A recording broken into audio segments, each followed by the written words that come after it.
Aquí tenemos el índice de los puntos básicos que vamos a tratar.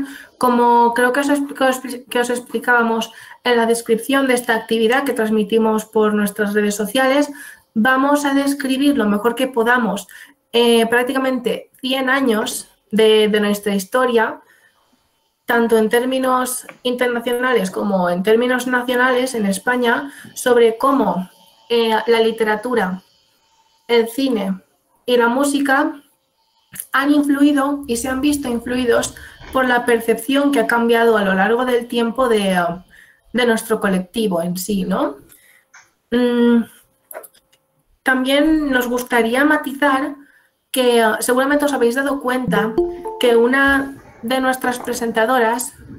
A ver. Hola Jairo, buenas tardes, muchas gracias por tu atención. Sí, como iba diciendo, podéis escucharme perfectamente, ¿no? Sí. Solo para asegurarme, no quiero que se me vaya la conexión en ningún momento. Perfecto, muchas gracias por el feedback. Sí, resulta que nuestra compañera, ¿vale? Carola, tuvo que dejar este proyecto y era ella la que se encargaba un poco de recabar información acerca de la música. Es por ello que no vamos a poder tratar esta dimensión en detalle, porque no ha sido la información que nos precedía ni a mí ni a Alba. Yo trataré la literatura incidiendo en la narrativa y en la poesía, mientras que Alba se encarga del cine. Sin embargo, Carola, lo siento, sí que nos ha dejado sus notas acerca del tema, pero desgraciadamente, como no están tan desarrolladas como el resto, hemos decidido dejarlo para el final y transmitiros todas las acotaciones que podamos. Esperamos que podáis aprender tanto como se pueda, o al menos tanto como hemos aprendido nosotros y tanto como nos hemos divertido nosotros mediante el proceso de creación de esta actividad. Así que respecto al primer bloque, los antecedentes, finales del siglo XIX, principios del siglo XX, más o menos, le voy a ceder la palabra a Alba, porque ha sido la que se ha encargado de recabar información en contextos internacionales, en el cine, y espero que os guste mucho la presentación. Alba. Muchas gracias, Josep. Bueno, pues primero vamos a presentar la parte internacional en el sentido del contenido audiovisual de las películas en los años 20. Pues primero de todo tendríamos la presencia, o bueno, el inicio más bien en el mundo cinematográfico, ¿no?, de todos los contenidos LGBT en el panorama social, tanto social como político. Justamente en Alemania, cuando los nazis subieron al poder, acuñaron ellos mismos un término llamado, ellos le llamaban Entartete Kunst, que en español se traduciría como arte degenerado, en el cual lo utilizaban para descubrir virtualmente todo el arte moderno y prohibido en favor de lo que ellos llamaban arte heroico. Justamente, centrándonos en Hollywood, en estos años se respiraba aire de libertad, ¿no? Es decir, siempre se ha asociado el concepto de actor, de artista en Estados Unidos como libertad sexual. Es por eso que ese mundillo cinematográfico, tanto los actores como las actrices tenían una cierta permisividad a la hora de expresar sus, podemos decir, comportamientos homosexuales o fuera de la normativa que todos y a día de hoy se conoce como cis heteronormativa de hoy en día. Entonces, al principio de estos años, la industria del cine estadounidense fue tachada como inmoral por un sector de la población, en concreto aquel sector católico conservador, ¿no? Y claro, ¿por qué? Porque este grupo de gente veía las películas muy explícitas y consideraban que ese contenido sexual en dirección hacia lo no normativo, pues claro, a ellos le dañaban la sensibilidad moral, que decían ellos. Entonces, cuando sucedió el crack del 29, la crisis de este hecho, lo que provocó era un interés por parte de las productoras de cine en películas con morbo, violencia, desnudez y sexo, del cual tendría una consecuencia negativa respecto a la presentación de la homosexualidad de forma arquetípica. Y tenemos el ejemplo de que en las películas se representaba al hombre como afeminado y ridículo, con comportamientos ridículos.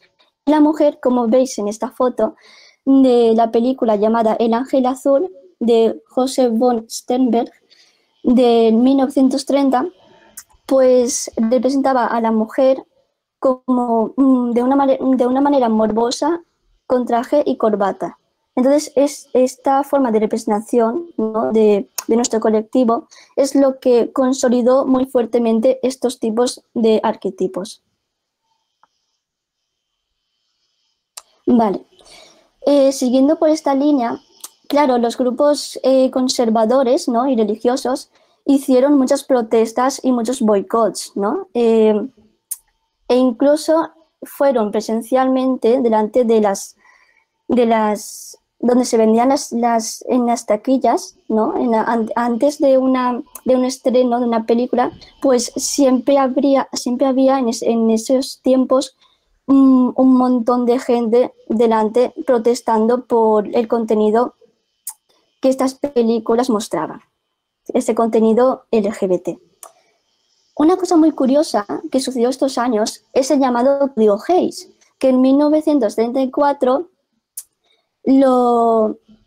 un hombre llamado por apellido Hays lo creó justamente con el fin de crear unas reglas estrictas respecto a las producciones de cine para decidir qué es lo que se podía mostrar en pantalla, en la gran pantalla, y qué no. Entonces, claro, esto conllevó varias consecuencias. La primera es una gran limitación de las libertades públicas y privadas de los cineastas y la imagen de los actores. Es decir, este código limitó muchos comportamientos que los propios directores no podían mostrar en sus películas a nivel de sexualidad y más sexualidad no normativa. También causó una consecuencia que es el impedimento de narrativas y modelos LGBT+ o más. En el sentido de que, claro, ellos mismos, los directores, no podían crear una trama narrativa de, por ejemplo, una pareja de dos mujeres y que acabase en un final feliz. Entonces, todo esto generó un cambio en la mentalidad de la sociedad y también en el modo de representar la homosexualidad y sus rasgos asociados.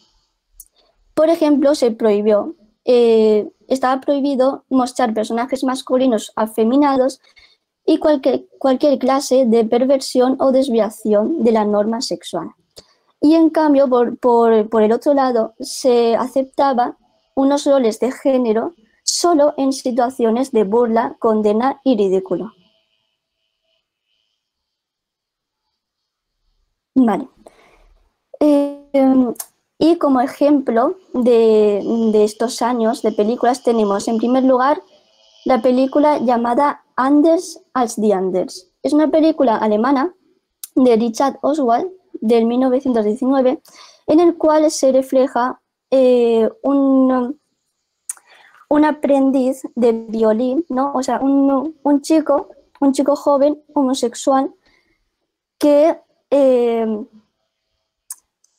que su maestro, su maestro de apellido Corner le enseña clases. Entonces, a base de, durante las clases, porque claro, su maestro le enseña cómo tocar mejor el violín y tal, entonces durante esas clases surge su relación.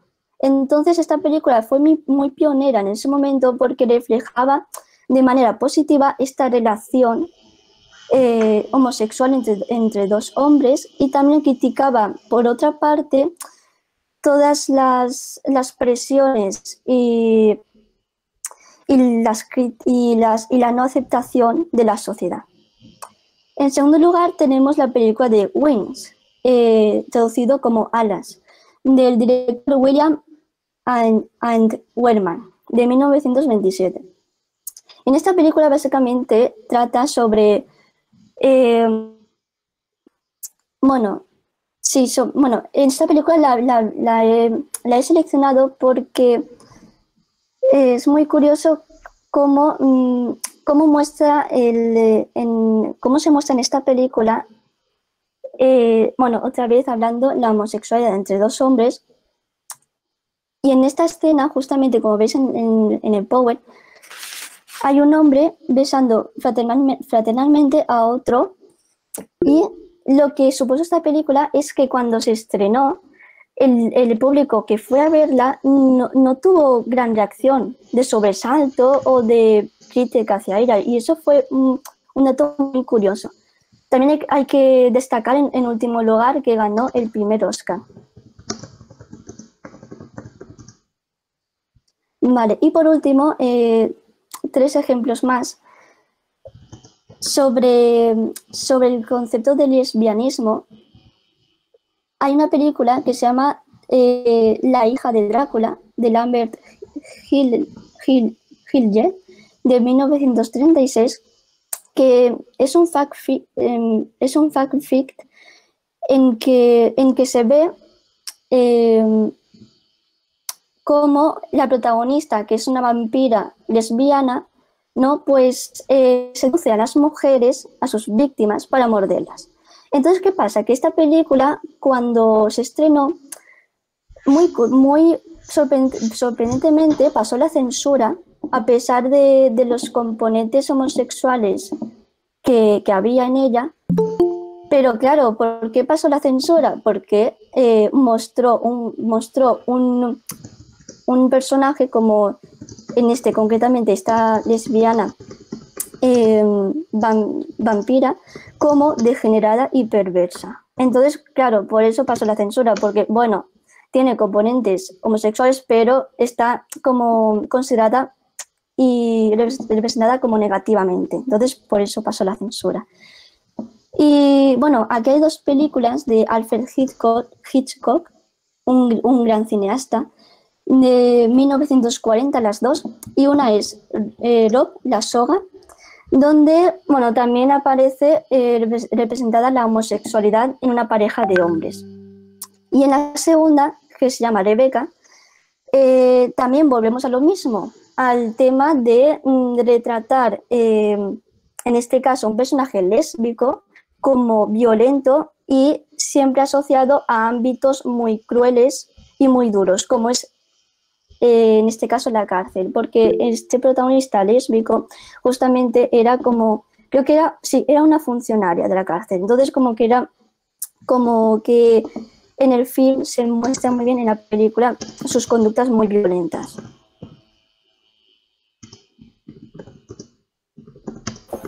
Bueno, muchas gracias, Alba. Creo que ahora me toca a mí.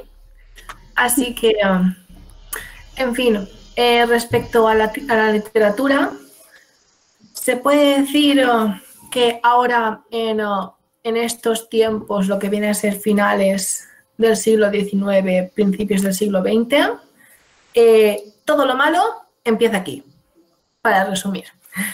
Bien, como podéis ver, estos son unos de los 3 modelos de percepción que influirían notoriamente en lo que viene a ser Europa. Tenemos el modelo de sodomía judeo-cristiana defendido, por ejemplo, por Charles Dickens en su obra Oliver Twist, que para quien no lo sepa, la sodomía, o más bien la definición de sodomía de esa época, incurría en una cosificación, una demonización de todo acto sexual fuera de la intención de progenie y fuera del matrimonio normativo. Es por ello que en esta época la homosexualidad aún no se percibía como algo malvado, o sea, no se percibía en sí, sino que todo lo que entrara en el término de sodomita incurría en la misma definición que se daba a homosexual, a una definición perversa. Como podéis ver, en el ejemplo de Oliver Twist, se presenta la homosexualidad como conducta que se usa para delinquir, conducta que se usa para hacer el mal, se relaciona a los homosexuales con ladrones, con pederastas, y eso no representa una definición que simplemente intenta representar la naturaleza y el amor, que es a lo que viene a tratar una sexualidad, ¿no? Y una orientación, la simple vida.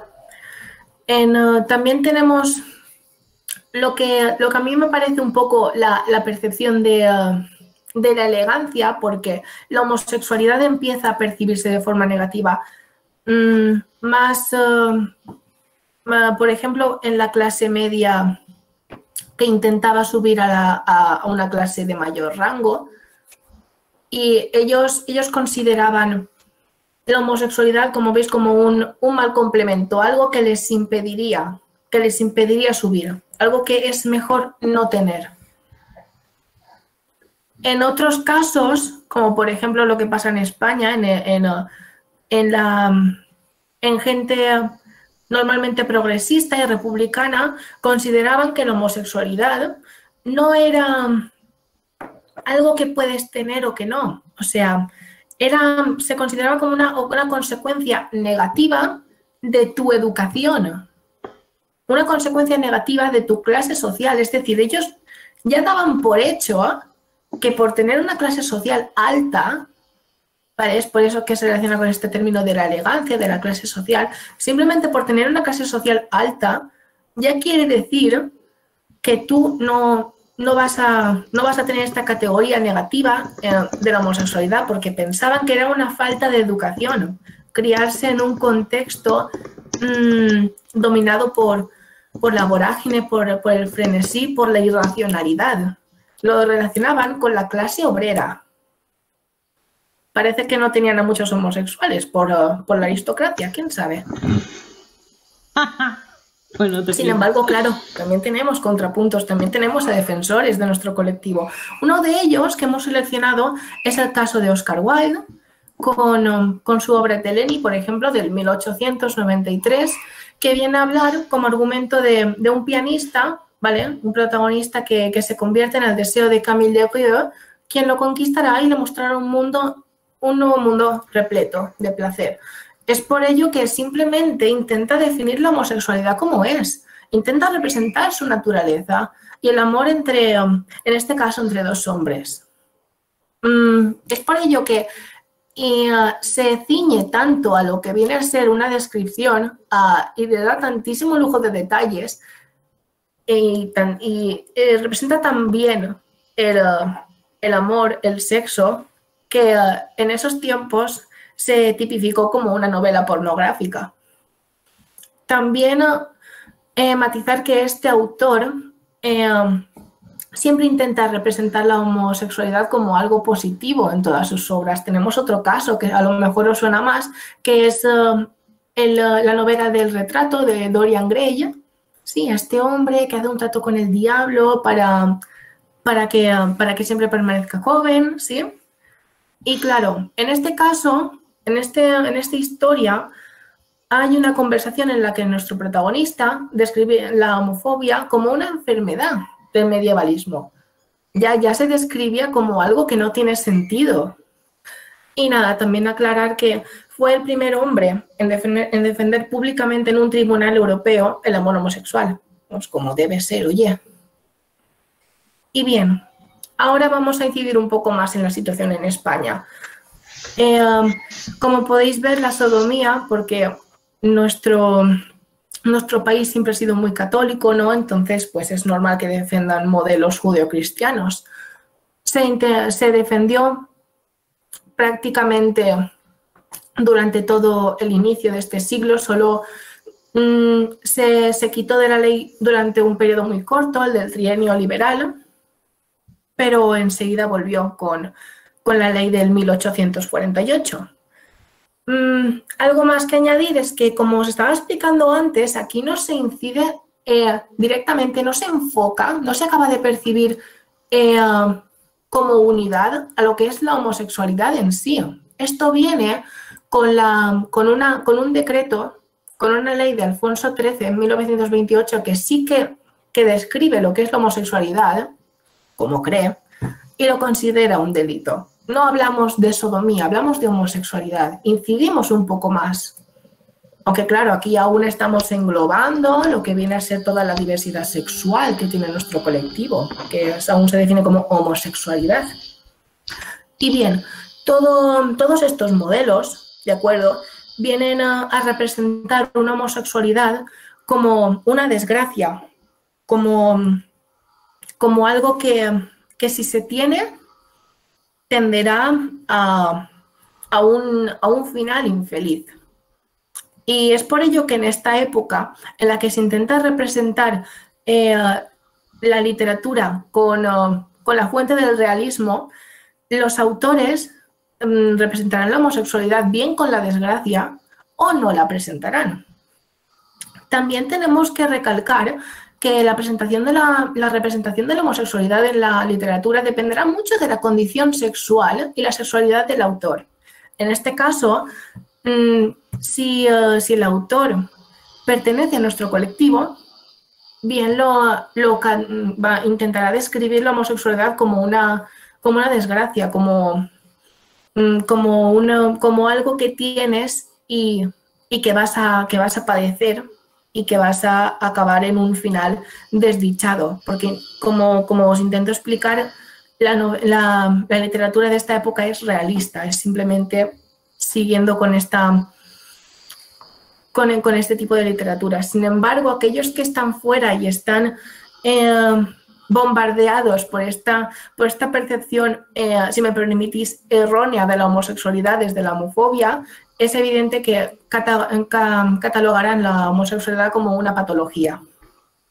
Destacamos el caso de los autores de la generación del 27 desde la Institución Libre de Enseñanza de Francisco Giner de los Ríos y más en concreto los casos de Federico García Lorca, que luego vamos a ver un poema suyo que yo creo que va a representar muy bien lo que es la situación de la homosexualidad en esta época.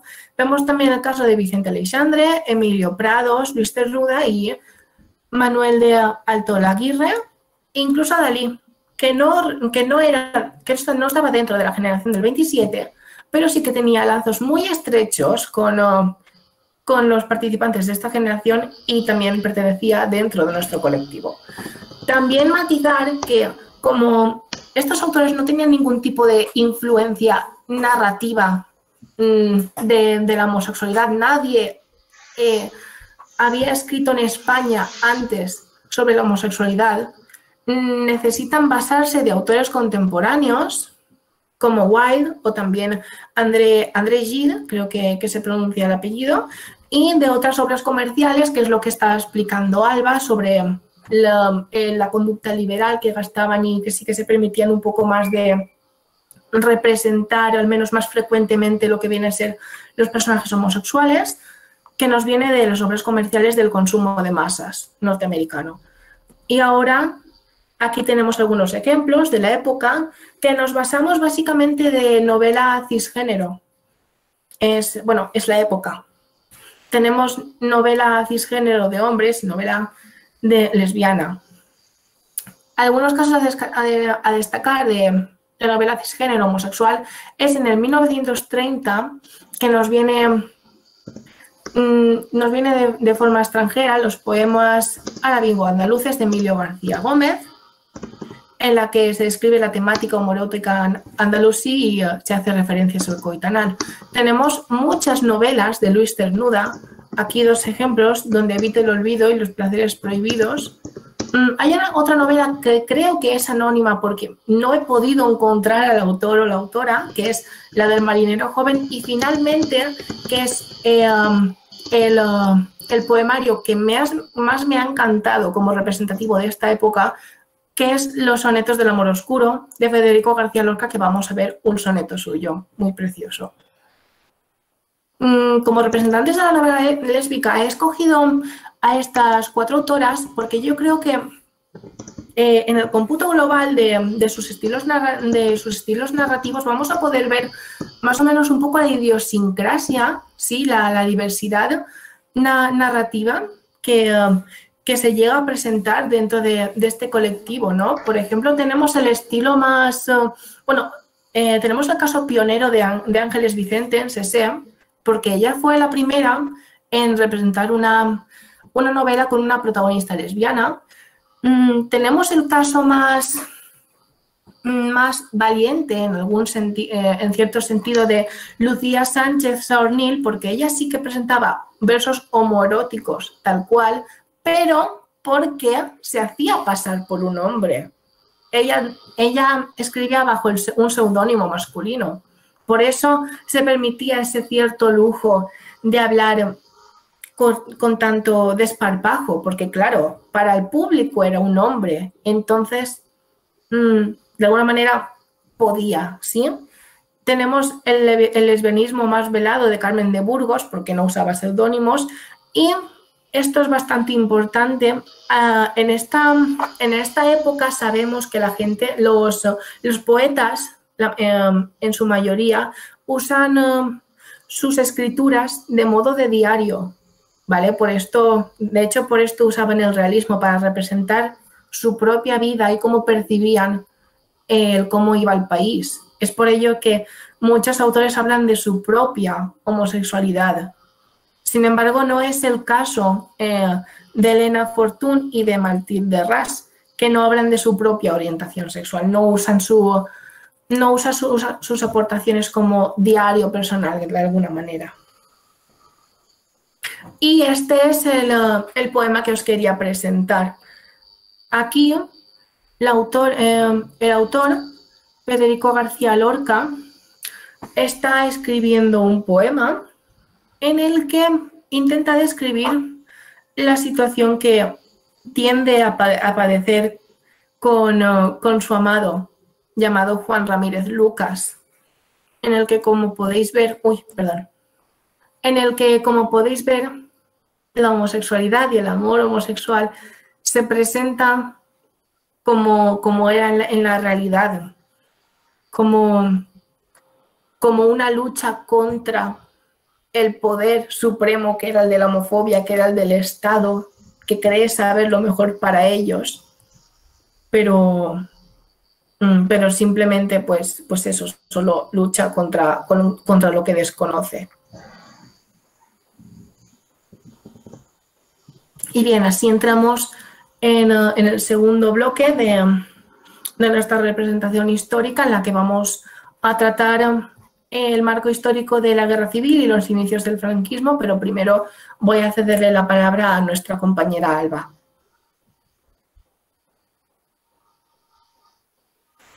Vale. Bueno, vamos a retomar otra vez el marco internacional. Vamos a irnos, como bien os había comentado anteriormente, ¿os acordáis del código Hays, ¿no? Que habéis visto antes. Vale, pues justamente a partir de los años 50 fue cuando se empezaba a relajar un poco estas reglas tan estrictas. Entonces los cineastas, un género de cine que podían meter un componente LGBT era el melodrama, es decir, películas que siempre acababa mal para el protagonista.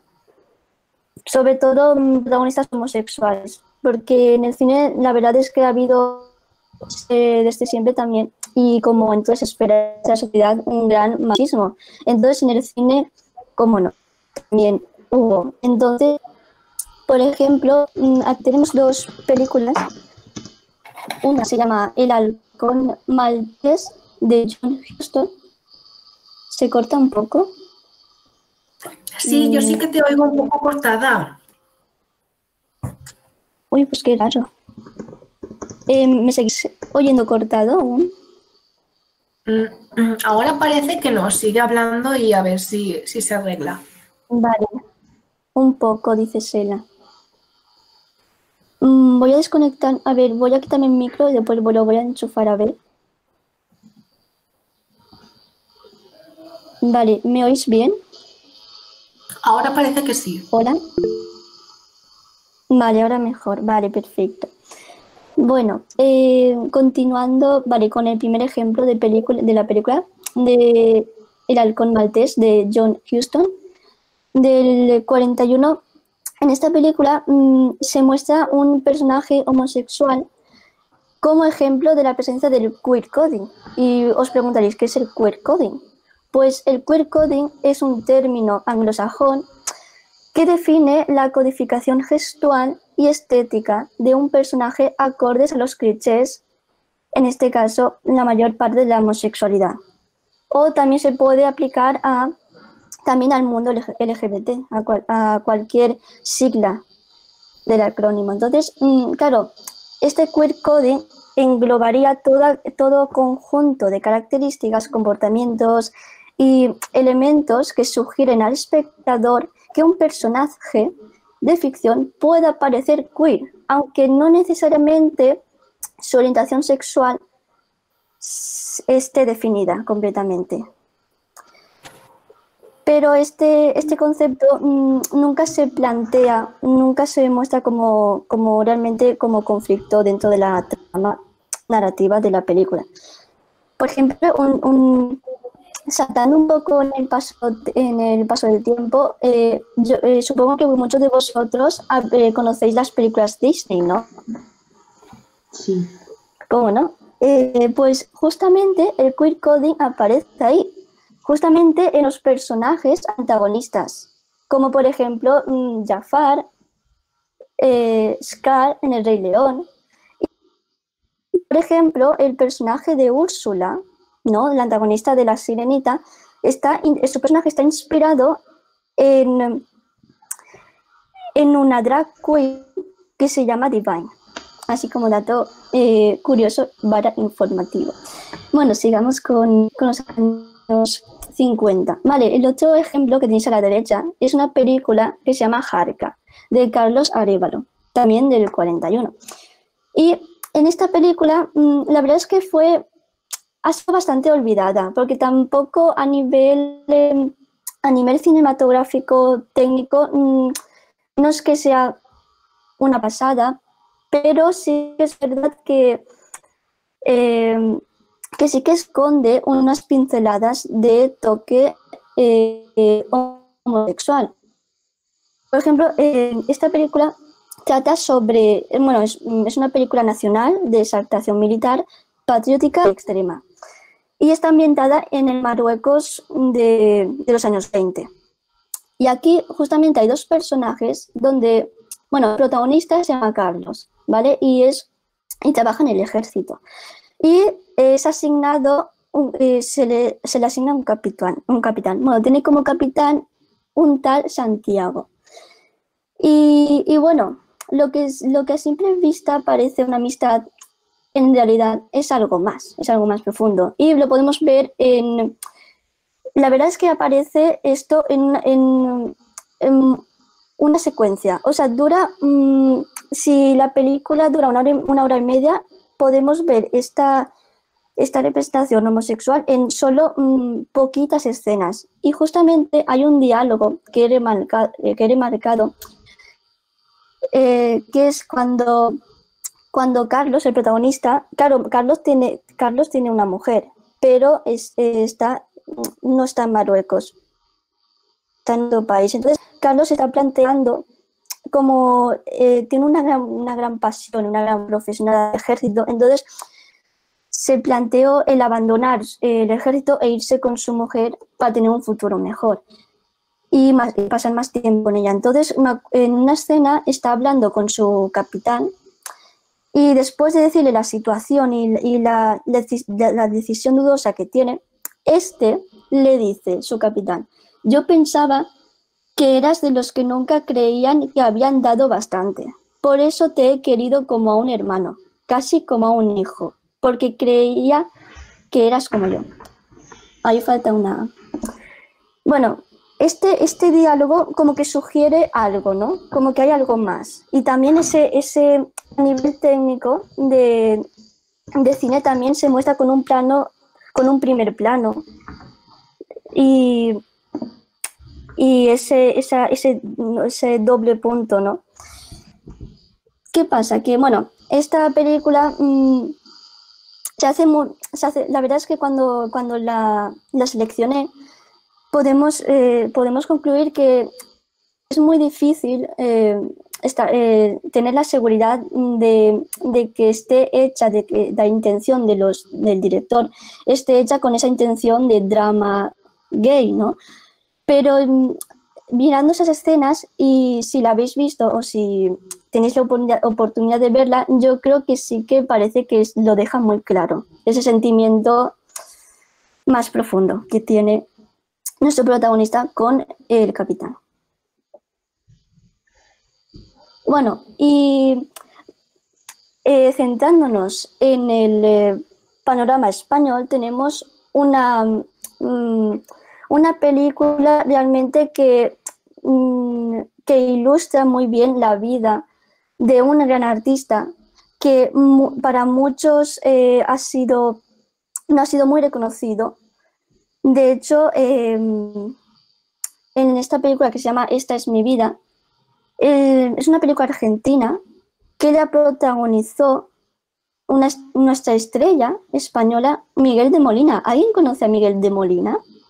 Yo no lo conocía, por ejemplo, y cuando lo descubrí, yo digo, ostras, ha pasado una vida realmente. Claro, él vivió en la época del franquismo. Entonces, claro, Miguel de Molina era amigo de Lorca, era republicano, homosexual, maestro de la copla, era un gran artista. Y lástimamente se tuvo que ir a España, se tuvo que exiliar 50 años. O sea, pasó 50 años de su vida fuera de España por culpa de su condición, simplemente de cómo era, por las consecuencias negativas del franquismo y también por parte del pensamiento de la sociedad de aquel tiempo. Entonces, claro, una película extranjera protagonizada por esta estrella, como era Miguel de Molina, de nacionalidad española, que nació en España, no era natural en el cine. Entonces, quería recalcar algunos hechos históricos de su biografía que creo que son importantes, porque realmente lo que vivió este hombre, la verdad es que merece ser recordado. Así que voy a proceder, si me permitís, a contaros algunos hechos. Miguel nació en Málaga el 10 de abril de 1908. Ya a los 8 añitos fue cuando empezó a interesarse un poco por el mundo del arte y justamente de la copla. Y realmente la copla en la cultura española era tradicionalmente cantada por mujeres. Creo que había muy escasos hombres. Entonces, claro, Miguel fue un gran referente en ese sentido de nuestra cultura popular de nuestro país. Entonces, ¿qué pasó? Pues Miguel de Molina fue a un colegio de curas y allí sus compañeros le llamaban nenaza. Pero él mismo declaraba que a mí no me molestaba. Esta afirmación nos muestra lo valiente que es. En aquel tiempo, imaginad ya o sea, ¿qué tendrían? ¿10 años? ¿12? Vale, hay otro dato de él que, claro, hemos dicho antes que era amigo de Lorca. ¿Y cómo surgió esto? Pues es muy curioso porque cuando dejó el colegio para trabajar de repartidor de telegramas, un día un gran poeta llamado Salvador Rueda simpatizó con él y le dio como regalo un libro de poesía de Federico García Lorca. Y a partir de ahí, que fue cuando Miguel tenía 9 años, fue cuando le apasionó. Y a los 13 años decidió ser artista. Entonces, para buscarse un futuro mejor, viajó a muchos sitios. Pisó Estepona, Granada, Sevilla, Madrid. Y en Valencia, en el 37, bueno, en Valencia pasó realmente prácticamente toda la guerra civil. Entonces, bueno, una noche, el 10 de noviembre de 1939, 3 tipos le dieron una paliza. Menos mal que salió vivo de ahí. Y mientras le estaban pegando por un callejón, le acusaban de ser marica y comunista. Entonces, después de ese suceso, es cuando se quedó instalado en Valencia. Y bueno, al final, pues cuando decidió irse a Argentina, que allí sí que tuvo éxito, realmente, de hecho, como que creó su propia familia allí en Argentina. Entonces ahí es cuando mandaba dinero a su madre, porque su madre estaba en España. Entonces, mientras Miguel de Molina estaba en Argentina actuando sus espectáculos y tal, pues le mandaba dinero desde allí. Tristemente, en el 47, su madre muere. Y bueno, pasaron los años y cuando ya tenía unos 50 años, ya empezaba, por todas las cosas que le pasó, ya empezaba a desconfiar de la gente. Entonces, hasta tal punto en que cuando estaba en Argentina no contrataba ningún servicio a domicilio para que le limpiaran su casa o incluso para que le cuidaran de sus necesidades básicas, como es, no sé. De hecho, se cosía su propia ropa. Y bueno, que por último, en último lugar, claro, Miguel ya era muy mayor allí y claro, a veces añoraba España. Entonces un día recibió una carta de la Embajada Española en Buenos Aires donde Juan Carlos I le otorgó la Orden de Isabel la Católica. Es decir, Miguel de Molina fue condecorado con la Orden de Caballero de Isabel la Católica en el 92. Y en ese momento dijo: lástima que todos estos elogios me toman cansado de cuerpo, porque el alma la tengo igual. Nunca me olvidé de España, a pesar de que en algunos momentos se me trató como un perro. Pero soy feliz, felicísimo. Y si mañana me muero tranquilo, porque se sabrá que soy un buen tipo, a pesar de todas las cosas que me han colgado, que me hicieron. Finalmente murió, Miguel de Molina falleció el 5 de marzo del 93, solo en su casa, y porque le encontraron muerto en el salón de su casa. Y bueno, y aquí os he dejado aquí un ejemplo de... este es un fragmento de la película de Esta es mi vida, que es donde retrata su biografía, y me apetecía que escucharais al menos 30 segundos de cómo actuaba él y de su voz. Así que, Joseph, si eres tan amable de poner el vídeo, de darle play. A ver si se oye bien. Me voy. Un momento. De tu vera, olvídame ya, te paga con oro, tu carne morena, no martigas vaya, que estamos en paz. No te quiero, no me quieras. Si tú me lo dices, yo no te pedí. No me eches en cara que tú lo perdices. También a tu vera yo no lo perdí. Esta canción justamente se llama La Bien Paga. Se llama La Bien Paga, la canción que canta, y es una de las mejores éxitos que tiene. Y bueno, y ahora pues paso la palabra a Josep.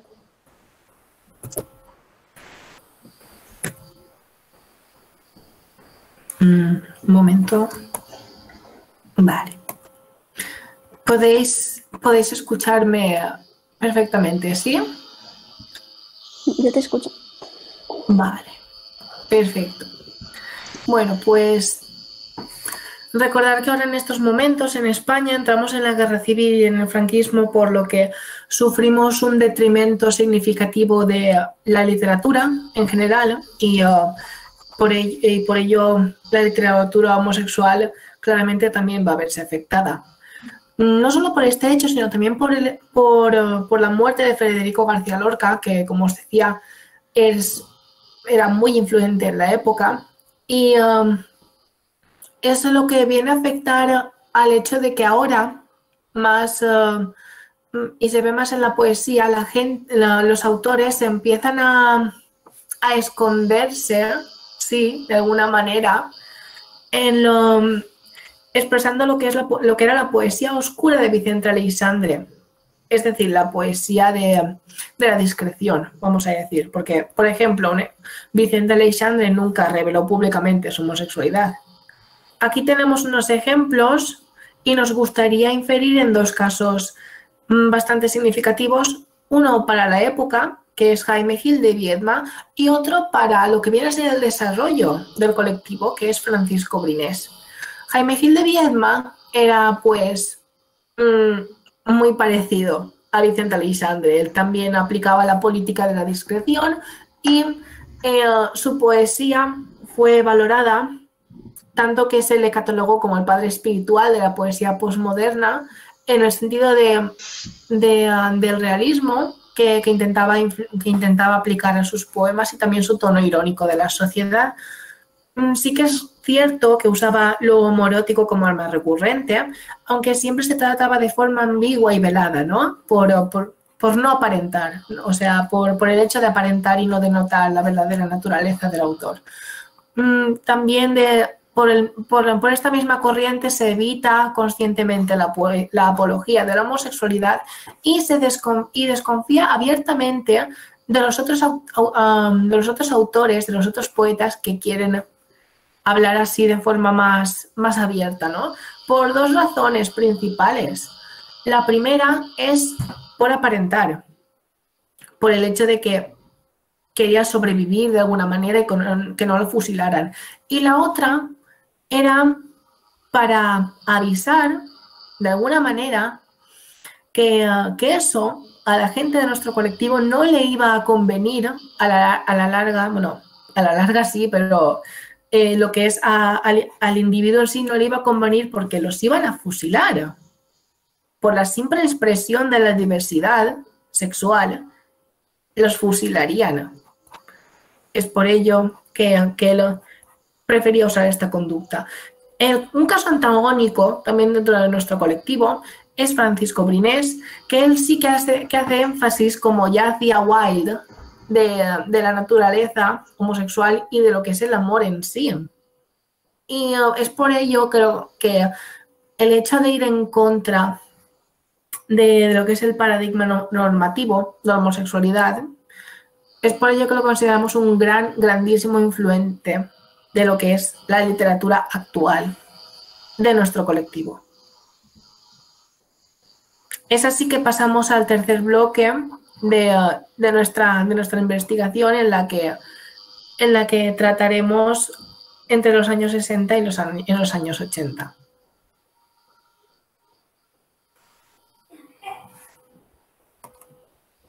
Bueno, ¿se me escucha bien? Sí. Vale. Vale. Primero vamos a hablar del contexto internacional. Por fin se retiró el código Hays en el 1967. ¿Y qué supuso esto? Pues supuso el fin de la censura. Pero claro, la censura a nivel de la parte legal. Pero claro, en la sociedad aún dominaba bastante la opinión de los grupos más conservadores y tal, rechazándola. Bueno, hay algunos críticos que dicen que aunque efectivamente este código supuso muchas consecuencias negativas, hay autores que dicen que había también una parte buena cuando se puso este código. Y es en el sentido de que, claro, al imponer algo que la gente no lo acepta, hablando en el mundo del cine, cuando los cineastas se vieron ante esta situación, claro, pensaron y se calentaron la cabeza para intentar de alguna forma pasar la censura y mostrar esa realidad queer, ¿no? Esa realidad del colectivo. Entonces, por esa parte, quizás surgió un más compromiso, ¿no? Por la gente dedicada al cine, de seguir luchando para dar una visibilidad. Entonces, bueno, aquí tenemos un ejemplo de una peli. Bueno, no, primero que se me olvida.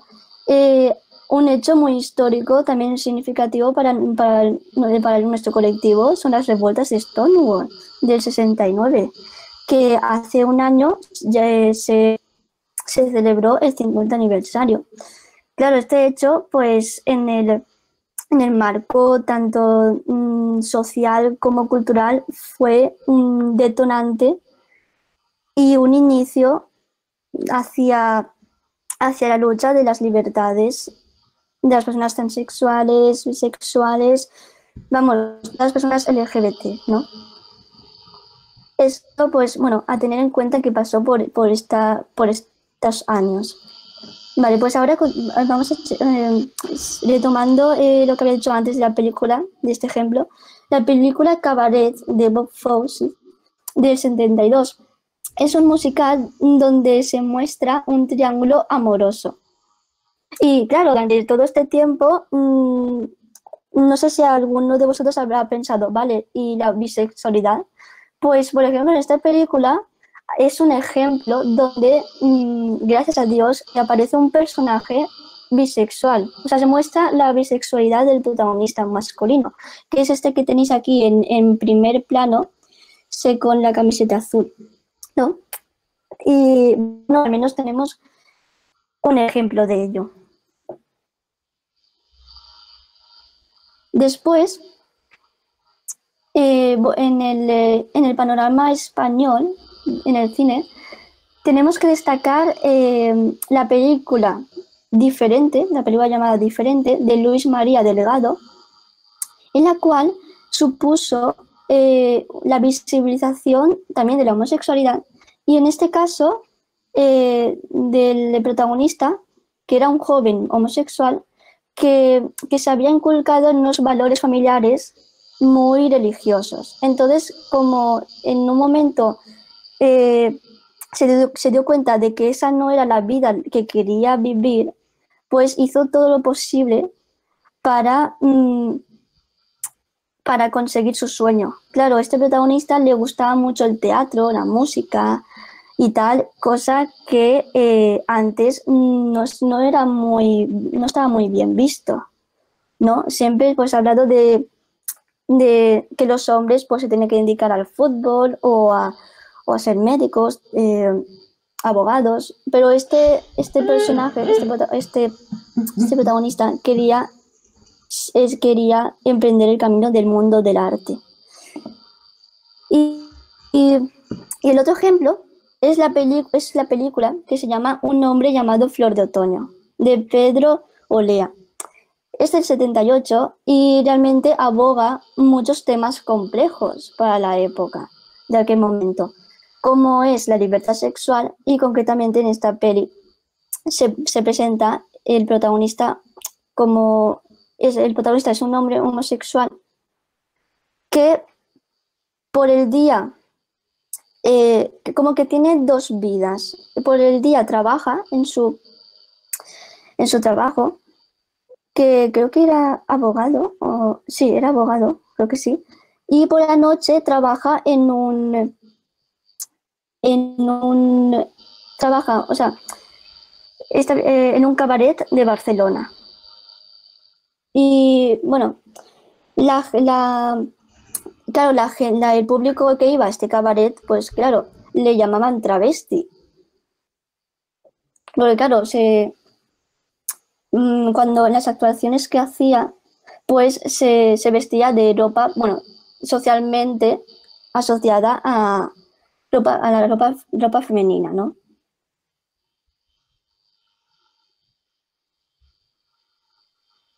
Y bueno, y por último tenemos la película de El Diputado, de Eloy de la Iglesia, del 79, que este director fue el primero en invertir la trama de la historia. Es decir, hasta ahora todas las películas que tenían un personaje homosexual siempre acababan mal, siempre tenían un final dramático y triste. En cambio, en esta película se ve al revés, es decir, al principio el protagonista está aún en el armario, ¿no? Entonces se ve como poco a poco va ganando fuerza y al final, bueno, no quiero hacer spoilers, pero si tenéis la ocasión de verla, mírala porque es una maravilla. Claro, al final se muestra como, o sea, se empodera y al final podemos ver en la película esa aceptación de la propia identidad y de su orientación sexual. Y bueno, y profundizando un poco más en este director, la verdad es que fue un gran... hacía películas muy arriesgadas en el sentido por la censura. Este cineasta, Eloy de la Iglesia, logró mostrar una especie de visión osada hacia nuestra sociedad de aquella entonces. Entonces, siempre desde que se inició la dictadura franquista, siempre mantuvo esa lucha ardua contra la censura en sus películas, tal y como podemos ver. Y claro, recibió muchas críticas porque las críticas hacia sus películas consideraban que eran como que eran películas oportunistas, decían las críticas. Y bueno, Eloy de la Iglesia era comunista y no, espera. A ver.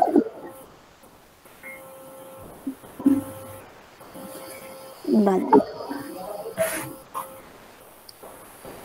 Y a ver, un momento. No te preocupes.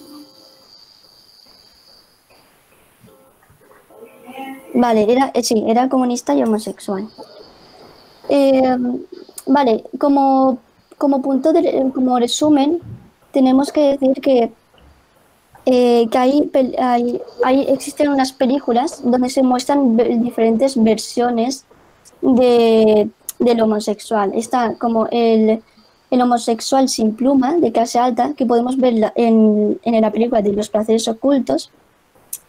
El político en el armario, de la peli ahora anteriormente comentada como El Diputado.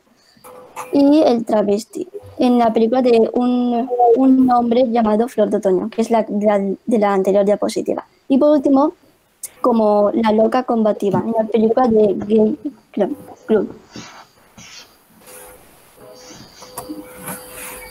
Bueno, desgraciadamente en esta época aún estamos un poco en periodo de desarrollo literario, ¿no? Estamos ahora mismo en el auge del franquismo, con el control de la censura, ¿no? Pasada esa época un poco de descontrol de la guerra civil, entonces aún es complicado encontrar autores que hablen así un poco de la literatura homosexual, ¿no? En esta época. Sin embargo, sí que hay algunos autores que podamos citar. Primero, incidir un poco en cómo ha sido el transcurso de la percepción homosexual, en el que primero cabe destacar que tenemos un poco más de incidencia en nuestra cultura en lo que viene a ser las grandes ciudades, ¿sí? En esta zona de Barcelona, Ibiza, Sitges, porque es donde la sociedad se muestra más liberal y tenemos un poco más de libertad. También, claro, describir un poco más en detalle lo que viene a ser la transición democrática, ¿no? Del 1975 al 77, cuando muere el dictador Francisco Franco, y cómo nos ha afectado a nosotros, ¿no? Se puede observar primero un gran despliegue de nuestra cultura con la intención de expresar la naturaleza y el amor, como estábamos viendo con la información que ha recabado nuestra compañera Alba, lo que viene a ser un contrapunto que describe el desarrollo de percepción de lo homosexual, ¿no?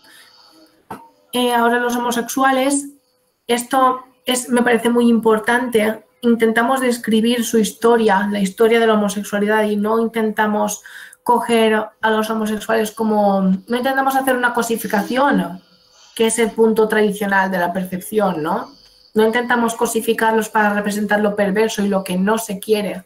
Ahora se representan como personajes vulnerables, en conflicto consigo mismos y la sociedad, porque es lo que pasaba.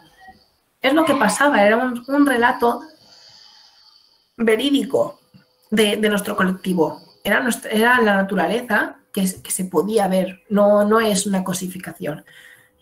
De la misma manera, no estamos siempre en el punto de mira y parece que dejamos de ser también el centro de la trama. Y ahora me gustaría darle un buen repaso a lo que es la transición democrática, ¿vale? Y lo que nos ha afectado de verdad.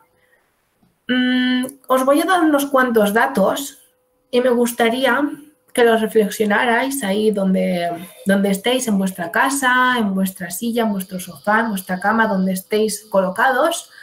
Y el primer dato que me gustaría daros es que no hubo un movimiento homosexual a principios del siglo XX que se opusiese a las persecuciones, que se opusiese a esta situación franquista, este franquismo tardío, cuya descripción resumida tenéis aquí abajo, en la que se presenta la homosexualidad como una cosificación del mal, y tenemos 3 puntos básicos de cómo se actuaba en contra de nosotros, que se puede resumir en meternos en campos de concentración, que no querían llamarse campos de concentración, pero eran campos de concentración, aplicarnos terapias invasivas de electroshock, en las que estímulos aversivos se asociaban con estímulos homosexuales, mientras que estos shocks se disipaban cuando venían estímulos heterosexuales.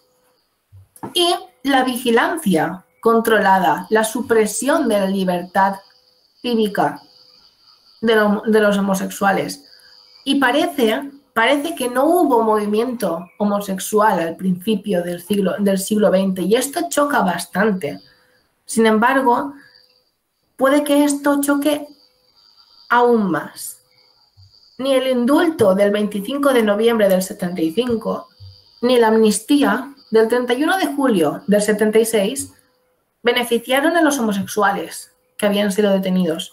No los tuvieron en consideración en ningún momento al empezar la transición, como si el dictador Franco realmente no nos hubiera hecho nada a nosotros.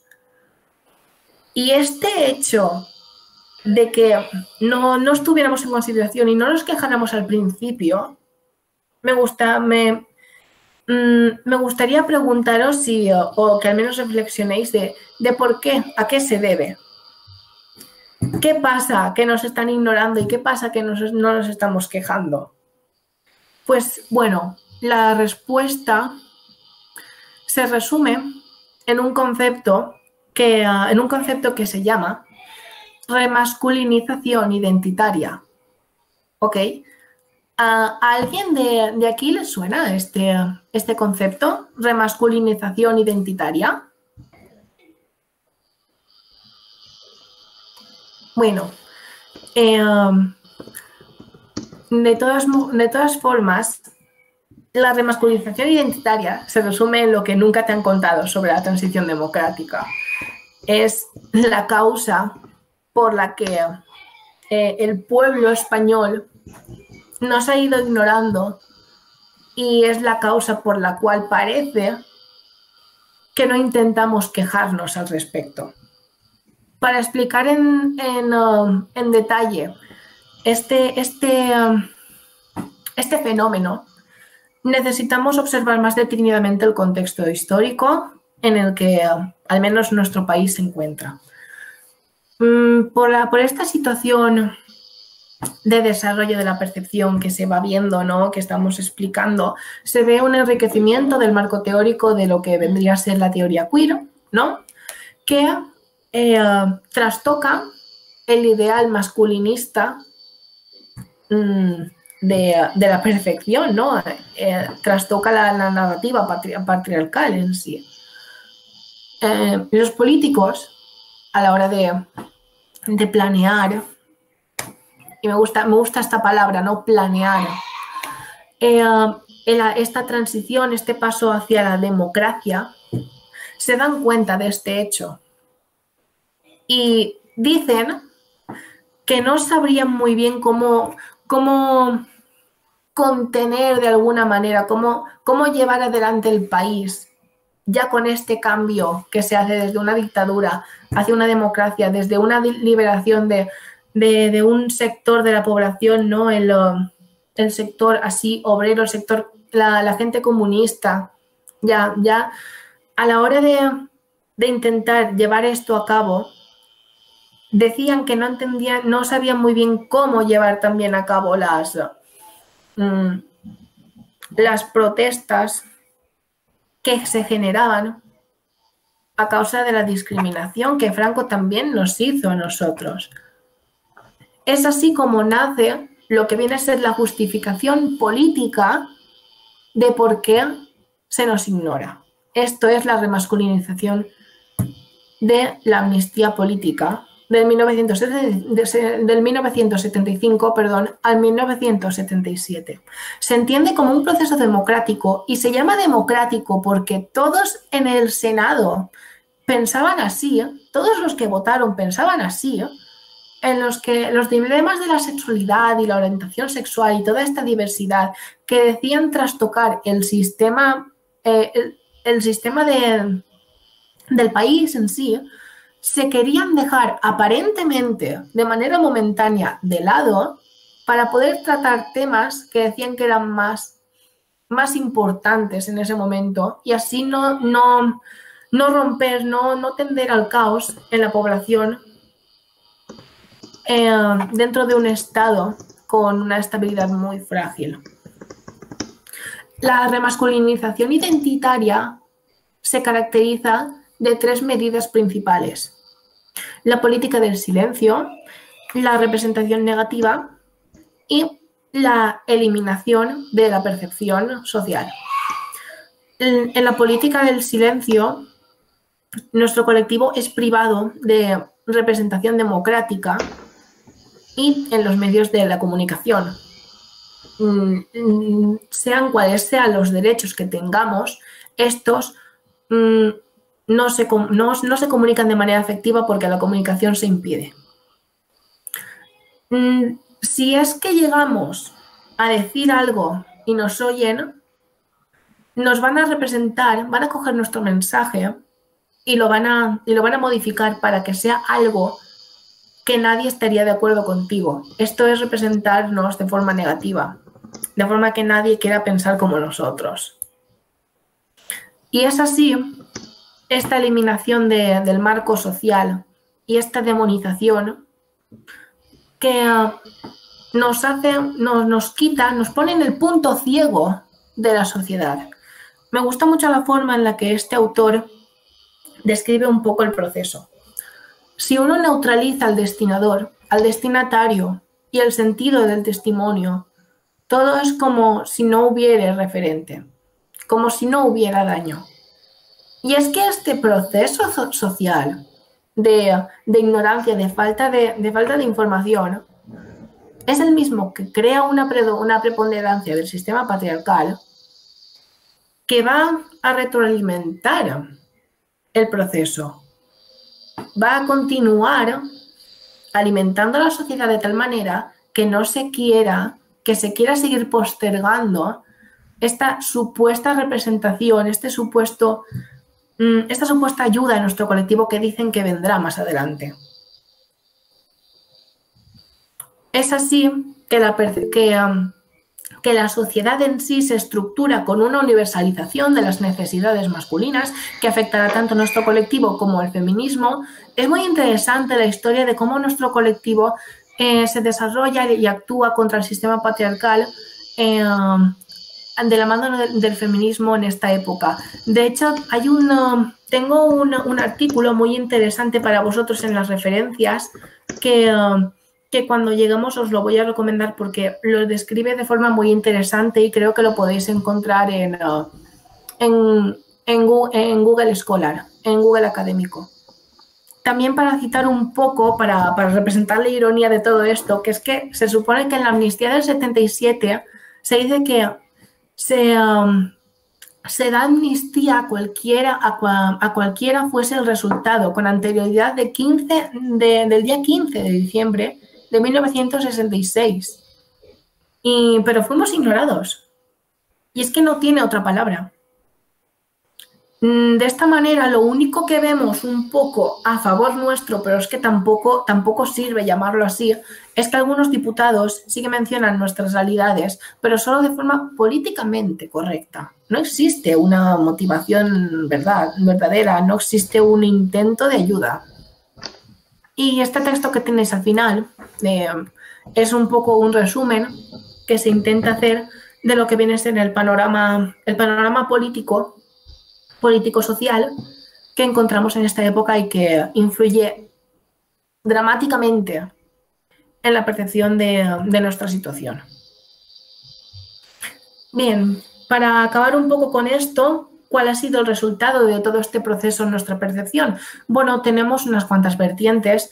Para empezar, tenemos la homosexualidad, en la que se ataca a este sector desde el punto de la homofobia liberal, en la que el Estado padre, de alguna manera, vela por la salud de sus hijos, que se supone que somos nosotros, e intenta cambiarnos a mejor, con una idea de mejor que viene desde la eugenesia, que es ese hecho de no ayudar a la progenie y a la estirpe española simplemente porque no podemos, aunque más bien ellos creen que no queremos.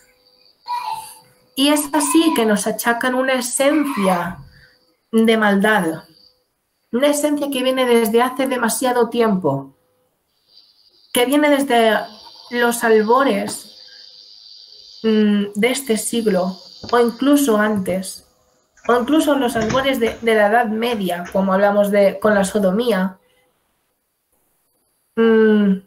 Y es bastante fuerte, si me lo permitís. Bueno, también tenemos el caso de las mujeres, ¿no? Lo que viene a ser el lesbianismo, las mujeres bi, las mujeres trans, que todas intentarán amoldarlas, lo siento, a lo que viene a ser el rol femenino normativo o hegemónico, patriarcal, en el que se consideraba el ideal de pureza de la mujer. Y como dato interesante es que este hecho causó una gran protesta en nuestro colectivo y tenemos dos casos a destacar. Primero, el caso de la transexualidad, que se percibía como una homosexualidad exagerada, como un ensalzamiento de la maldad, como algo aún peor que la homosexualidad, pero como la homosexualidad también, ¿sí? Este hecho de cosificación que vamos hablando durante todo el siglo se rescata en este supuesto movimiento a favor de la gente. Y los transexuales en este periodo intentaban que les ayudaran a ir ayudarles con su proceso, porque al fin y al cabo era algo que muy pocos entendían. Es que es un periodo de autoexploración, y pedían a los sanitarios, a los médicos que permitieran su transición de forma sana, con algún tipo de control. Pedían simplemente ayuda. El caso de la bisexualidad ha sido muy difícil de investigar para mí por el hecho de que no es el que más destaque, ¿no? O sea, no ha sido el objetivo de la sociedad, no en un sentido, no ha destacado tanto como la homosexualidad. Y un dato que se puede dar es que se incluyó como movimiento en el 2017 dentro de las siglas del FELGTB. Y así vamos a pasar ya al cuarto bloque, en el que, pues todo ascenso desde los infiernos, en el que un poco vamos a intentar, ¿no?, salir de esta situación en la que muchos autores van a hablar con su narrativa y con muchos productores con su cine para intentar dar una visibilidad más positiva, ¿no?, a todo esto.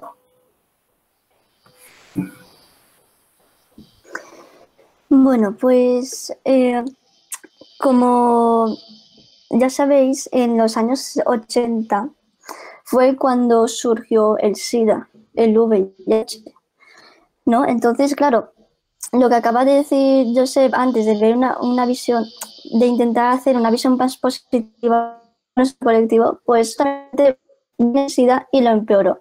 Lo empeoró en el sentido de que la gente tenía mucho miedo de esta nueva enfermedad. Entonces, claro, después de saber de que se transmitía por transmisión sexual, entonces la gente asoció el SIDA con la homosexualidad, ¿no? Consideraban a estas personas como muy promiscuas y con altas probabilidades de tener la enfermedad, ¿no? Y bueno, aquí tenemos dos ejemplos de películas internacionales. Una es Cruising, a la caza, de William Friedkin, de 1980, que ahí se puede ver muy, muy bien cómo ilustra esos bares de ambiente de Nueva York, de las calles de Nueva York, como fetichistas y peligrosos. Y claro, peligrosos en el sentido también, hablando de esta época del SIDA, cuando SIDA y tal, pues peligrosos en el sentido de cuidado, que te pueden contagiar, ¿no?, estos homosexuales.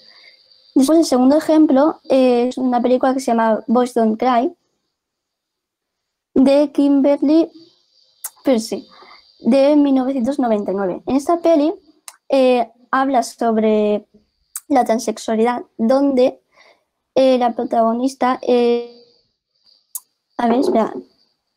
donde aquí tenemos como protagonista un chico trans.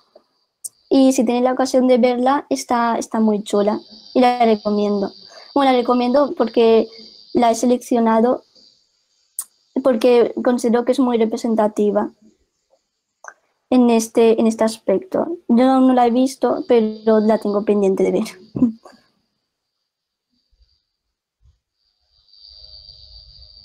Y yendo en nuestro contexto de nuestro país, en los años 80 fue cuando se inició, claro, después de que muriera Franco, ya, fue el inicio de de una creciente visibilización y activismo por los derechos y libertades sexuales y todas aquellas personas que se salían de la norma heteronormativa. Entonces, supongo que todos conocéis a Pedro Almodóvar, ¿no? Este gran cineasta de nuestro país tuvo mucho éxito tanto a nivel nacional como internacional. Rompió todas las reglas a nivel de técnica del cine, mezcla en sus películas muchos géneros, pero el que destaca mayoritariamente sus películas es el humor. La mayoría, sí, quizás la mayoría de sus películas tiene humor negro, pero también tiene algunos elementos dramáticos y melodramáticos. Entonces, hubo una frase de Pedro que dijo en una entrevista que le hicieron, que dice así: yo creo que la normalidad no existe, o la normalidad existe, pero desde el punto de vista de uno mismo. Este pensamiento ya nos deja ver cómo la mente abierta, ¿no? que tenía. Entonces, todas las películas tienen un gran valor a nivel de que contribuyeron mucho a la visibilización de nuestro colectivo. Entonces, quiero destacar 3 de ellas. La primera es Tacones Lejanos, del 91, que es un melodrama repleto de música. Y también es verdad que la fotografía tiene muchos colores, es muy viva en ese sentido, a nivel visual. Y trata sobre la historia de una relación tanto complicada entre una madre y una hija. La siguiente película es Entre Tinieblas, del 83. Es una película de monjas de un convento llamado, las monjas del convento de las Redentoras Humilladas.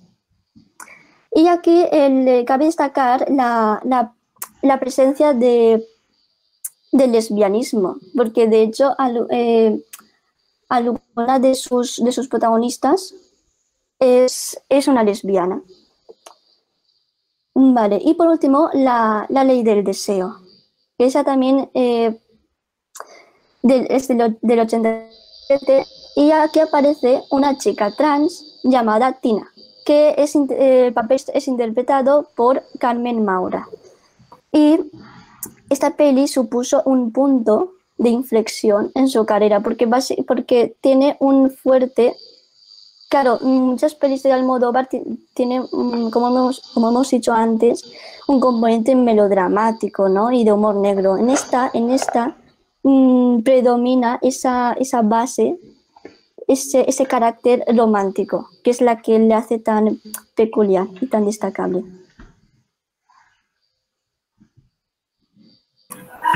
Muchas gracias. Y bueno, algunos detalles de comentar en este periodo, ¿no? de la historia española, es que a mí me parece que hay un gran cambio de mentalidad en esta época, ya por lo menos en el hecho de que un heterosexual, ¿vale?, como es Manuel Vázquez Montalbán, no solo escriba una novela de temática homosexual, sino que también se represente la homosexualidad de forma positiva, que es el caso de Los alegres muchachos de Atxabara, del 1987.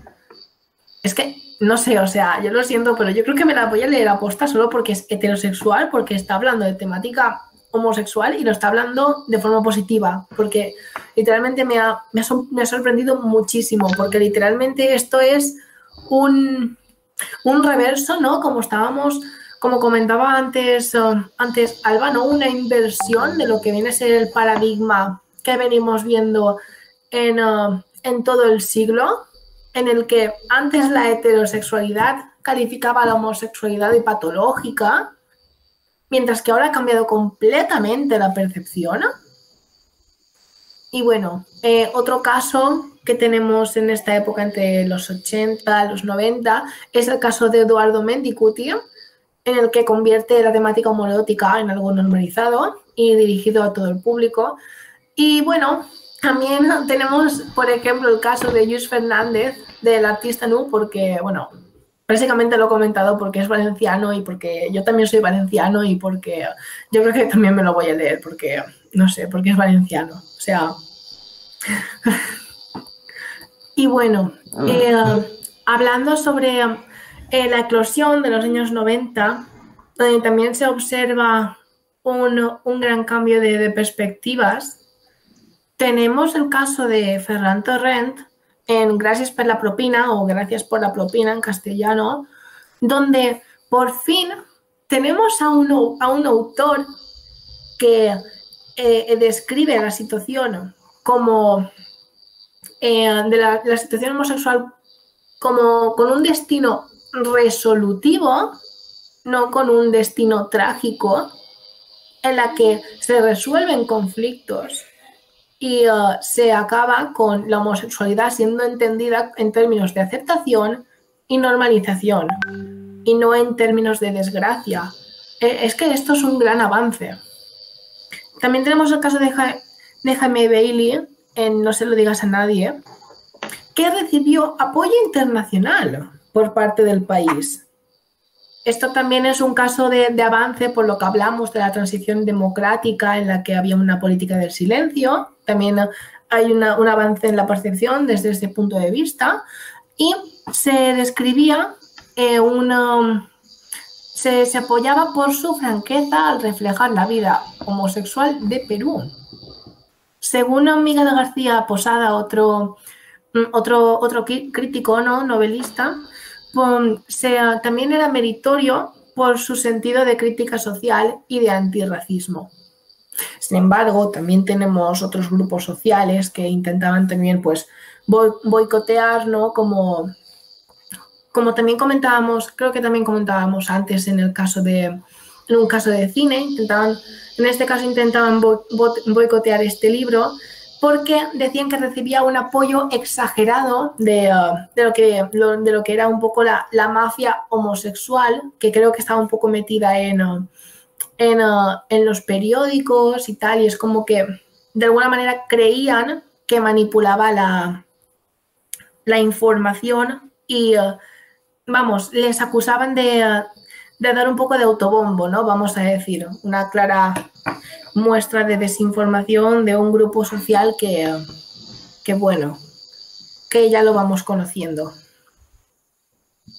También a la hora de hablar de lesbianismo y bisexualidad en términos de literatura, tenemos en el lesbianismo que primero destacar que las autoras ya no necesitan taparse con hombres masculinos. Esto es un avance no solo desde el punto de vista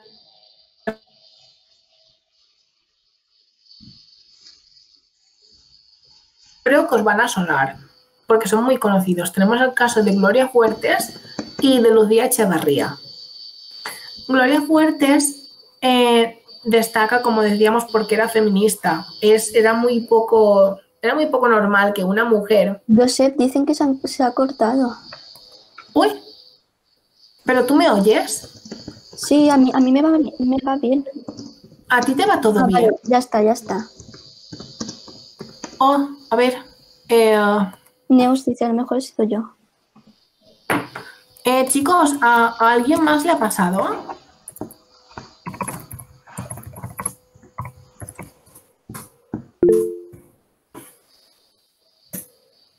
¿Alguien ha dejado de verme o de ver la presentación por un momento?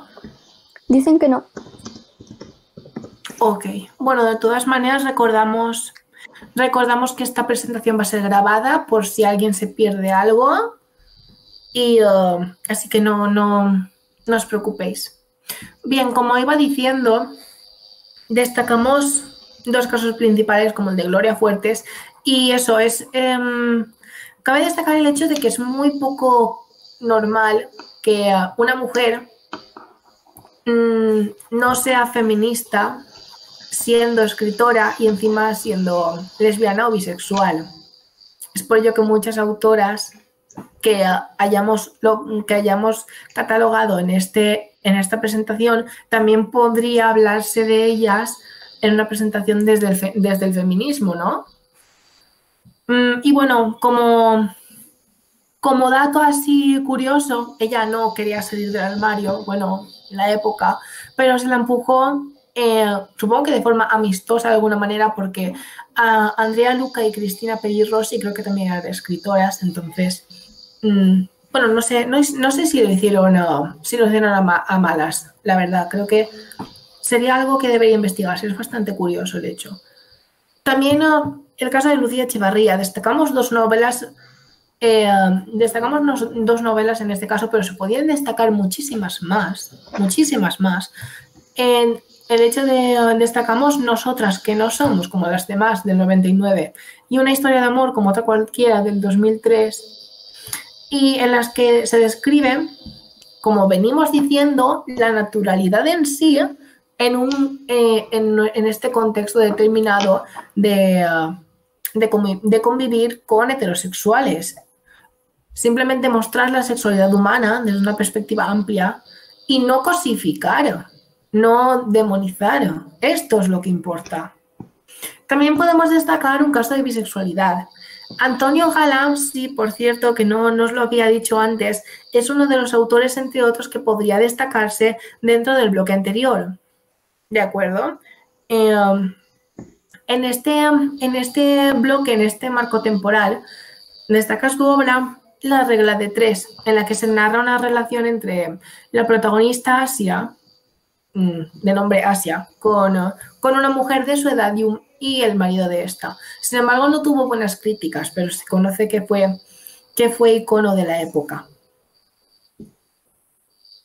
Y así llegamos casi al final de esta, creo que maravillosa presentación. En las que ahora, como ha sido, bueno, os voy adelantando que como ha sido un boom tan grande el de la narrativa o el del cine o de cualquier ámbito en lo que viene a ser la homosexualidad, a mí al menos me ha sido tremendamente abrumador intentar encontrar información, que la he encontrado, claro, sobre novelas, ensayos, poesía, teatro, de todo. Y es por ello que cuando acabe Alba de explicar un poco su contexto, vamos a intentar daros datos un poco así como estadísticos, ¿no? Demográficos, de cómo está actualmente ahora la situación de la homosexualidad desde el cine y desde la literatura. Y luego ya acabaremos con la música, que como os decíamos la hemos dejado al final, ¿no? Como acotación, y ya entraremos al turno de palabra, ¿vale? Con la gente que haya sobrevivido un poco a esto.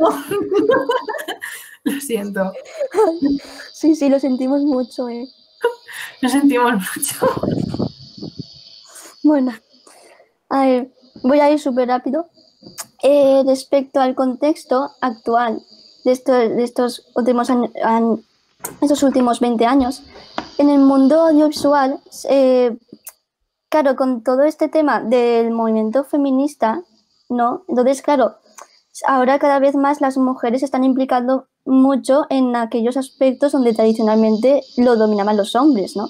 Y en el cine pasaba lo mismo. Por eso ahora, de hecho, hace 2 años, creo que era en la edición del 2019 o 2018, en los premios Feroz y también de los Goyas, hicieron una estadística del porcentaje de mujeres directoras y guionistas que estaban en nuestro país, ¿no? Y la verdad es que era muy, muy menor, o sea, menos de la mitad, menos del 50% seguro. O sea, creo que diría un 30 y algo o 40% solo. Entonces, en estas cosas, pues aún queda por luchar. Entonces, de películas recientes podemos destacar la película de Moonlight, del director Barry Jenkins, del 2016, que fue una producción independiente donde el protagonista era un chico negro y homosexual. Después, en segundo lugar, la película de Carol, de Todd Haynes, de 2015, se muestra muy bien esa lesbofobia institucional. Y por último también, hace un año, Isabel Coixet estrenó la película de Elisa y Marcela, que de hecho su historia está basada en un hecho real y su historia realmente es muy impactante y la verdad es que en algunas escenas es un poco dura, porque la historia de estas dos mujeres, pues una de ellas se tuvo que pasar, sí, está en Netflix, sí, de hecho yo la vi en Netflix ahí, pues una de ellas se tuvo que pasar por un hombre para poder casarse con su pareja. Entonces, claro, estas dos chicas vivían en Galicia y creo que está ambientada por los años 20 o por ahí, no me acuerdo muy bien. O sea, hace tiempo. De hecho, la película está montada, la postproducción, en blanco y negro. Y bueno, y de hecho, al final, bueno, es que os voy a decir muchos spoilers, pero bueno, un dato histórico es que pudieron casarse, y claro, la gente lo veía su relación como un hombre y una mujer, pero en realidad eran dos mujeres. Entonces, de hecho, está registrado en el registro civil ese casamiento, esa boda.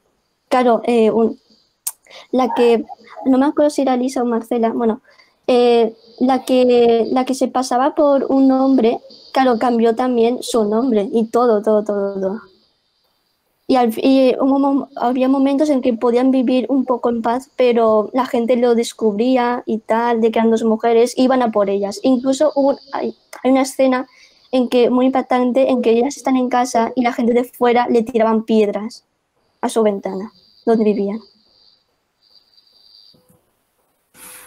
Bueno, y eso, ahora, como estábamos comentando, aquí tenéis un poco datos así, versión resumen, que intentan describir un poco el marco actual de cómo estamos representados. Desde el punto del cine la cosa está bastante chunguilla, ¿vale? En el sentido de que, bueno, al fin y al cabo, en 2016 se percibió que éramos una minoría en el cine, aunque claro, no es el único nuestro colectivo que está sufriendo así un poco de minorización, ¿no? Ya podéis ver en este... A ver, espera, voy a ver si puedo activar el puntero. Vale, creo que sí, ¿no? ¿Podéis ver el punto rojo? Vale.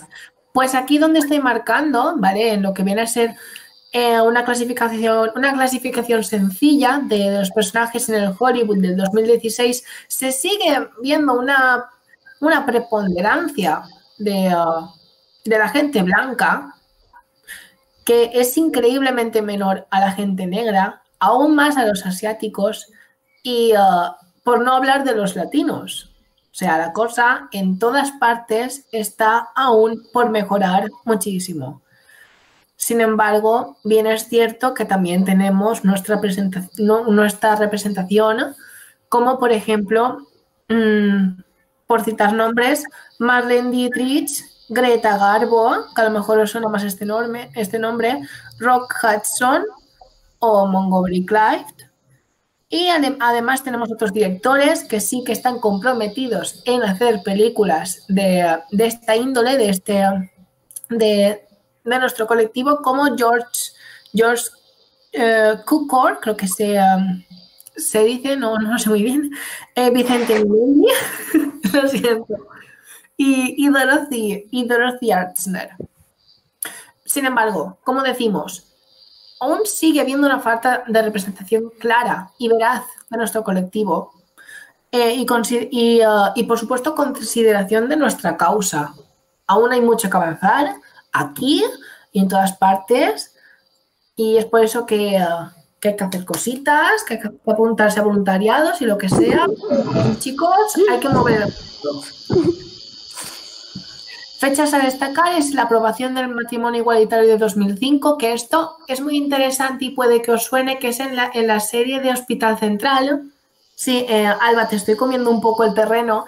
En la serie de Hospital Central esto se le dio un guiño porque habían como dos personajes que eran lesbianas y se las retrató en esta, bueno, no sé si era en estos tiempos, creo que fue en 2007, casándose.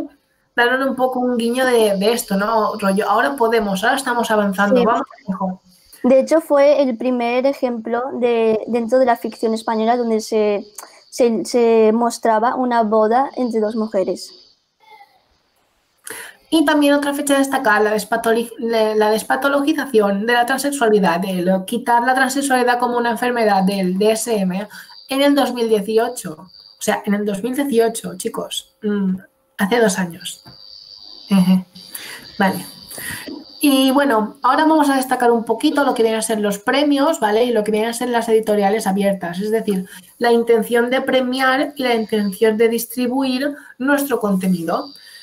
Destaca que en el gobierno de José Luis Rodríguez Zapatero, ¿vale? Más o menos creo que era en el 2007, si no me equivoco. En diciembre de 2010, perdón, el Ministerio de Igualdad concede el galardón Sal a la escena contra la discriminación a la obra infantil La princesa Ana, de Luisa Guerrero. Esta obra es muy importante y bastante representativa en el sentido de que es el primer cuento infantil con protagonistas lesbianas escrito en lengua castellana. Esta obra se adaptó al teatro por parte de la compañía Trambana. También, como editoriales abiertas, destaca el caso de la editorial Odisea, porque entrega premios propios a nuestra temática, la temática gay y lesbiana en lengua castellana, lo que supone un gran avance. También tenemos la Fundación Privada Arena del 2005, que también tiene un premio de Terence Moix, que es otra autora destacada del bloque de los años 60 a los años 80 y que al final, primero, sí que hablaba de la narrativa gay y lesbiana, pero claro, avanza un poco la sociedad y prefiere incluir un espectro más amplio de lo que ahora llamamos el queerness, ¿no? De una percepción más amplia de la teoría queer. El GLBTQ, gay, lesbianas, bisexuales, transexuales y queers.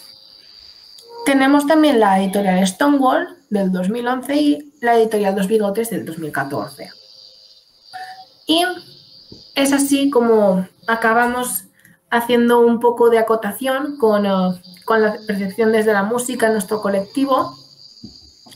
En el primer bloque destacamos el caso de Das Lila Light de Lavender Song, que se considera, como podéis ver, como la primera que hubo que hiciera referencia al colectivo, la primera canción que hemos encontrado que hacía referencia al colectivo, y teorizamos que en esa época era cierto que había canciones que se usaban de manera específica y en contextos específicos. Tú no usabas las mismas canciones que usas en un contexto familiar que en un contexto de salón.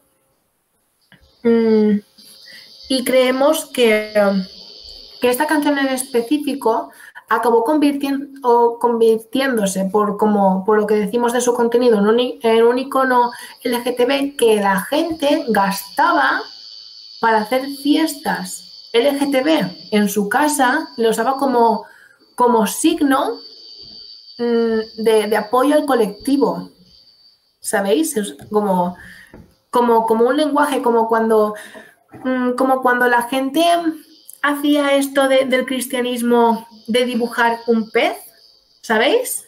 Así, o sea... Sí, en plan que era una señal diciendo que era seguro, ¿no? Era una fiesta LGTB segura. Sí, efectivamente, gracias por la aportación. Bueno, y tenemos en el segundo bloque algo que a lo mejor os suena más, que es Somewhere Over the Rainbow del Mago de Oz, sí, que creen, bueno, que su protagonista, Dorothy, se la catalogó como un icono LGTB, porque el tema sonaba cuando... porque además se dice que esta canción luego se usaba cuando las autoridades llegaban a un lugar para hacer una redada policial violenta, pero esta fue la primera vez que la comunidad manifestó esta canción en este contexto, ¿no? También se aplica en ámbitos específicos y a favor de nuestro colectivo, es lo que interesa. Esta es la principal referencia histórica en el movimiento de liberación homosexual en el mundo en sí. Es decir, no es solo un ámbito aplicado a un solo contexto como era la de Das Lila Light, ¿no? Para hacer fiestas en un ámbito específico. Esto es una canción, la de Somewhere Over the Rainbow, que desata un movimiento a escala internacional, ¿sí? Y bueno, ¿qué más destacar? También se puede decir que de la canción I Will Survive de Gloria Gaynor se convirtió en un himno de la liberación femenina, himno gay. Sobre la canción de I Want to Break Free, los autores rompieron estereotipos de masculinidad cuando se vestiéndose de mujeres mientras hacían labores domésticas al ritmo de una canción que hablaba sobre liberación y fue adoptada por la comunidad LGTB. También podemos destacar que en la canción Mujer contra Mujer de Mecano se representa la represión y el deseo de libertad, en este caso de una pareja lésbica. Puede que os suene porque salió en su día representada en OT hace un par de años. Puede que suene de eso. ¿Qué más podemos destacar? Bueno, y también, como ya nota final, tenemos en la canción de Born This Way, hemos hecho una traducción de una parte de la canción que dice así, literalmente: esta noche quiero que olviden todas sus inseguridades. Quiero que rechacen a cualquiera que les haya hecho sentir que no pertenecen a un lugar o que no encajan o que los haya hecho sentir que no son lo suficientemente buenos, lindos, delgados, que no pueden cantar, bailar, que nunca ganarán un Grammy, que nunca se presentarían en el Madison Square Garden. Solo recuerden que son una maldita superestrella y que nacieron de esta manera. Esto representa muy bien lo que piensa la propia autora, lo que piensa Lady Gaga sobre nuestro colectivo, que está tremendamente a favor. Siempre ha estado a favor de la diversidad y es como que me encanta. Soy un puto Little Monster. y bueno, yo creo que está bien. Yo creo que está bien dejarlo aquí. ¿Qué os parece? Sí. Venga. Sí. Así que, bueno, ahora ya ha concluido formalmente lo que es la presentación, nuestra presentación, ¿sí?